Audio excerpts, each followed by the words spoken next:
جماعة انا عملت بيتزا بشوية حاجات في التلاجة، والله طلعت معايا التحفة دي. نص كيلو دي نزلت عليهم بمعلقتين خميرة، ربع معلقة ملح، كمان معلقتين لبن بودر، والتركية بقى الخطيرة معلقة زعتر سواء بقى مطحون او عادي حبوب. بعد كده كوباية زبادي كبيرة ونص كوباية زيت، وقلبت بقى كل الكلام ده في بعضه وبدأت اعجن بمية. طبعا اعجني لحد ما العجينه تلم معاكي وتبقى حلوه كده، يعني بتلزق بس ما بتلزقش في الايد، مش عارفه ازاي.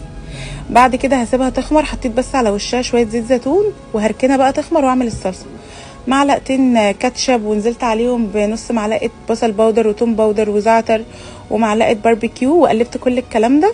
هنا بقى كانت العجينه خمرت، بدات افردها، قسمتها بس القطعتين، صينيه كبيره وصينيه صغيره، بدات افردها بالشكل ده وبدات اخرمها واحط عليها الصلصه.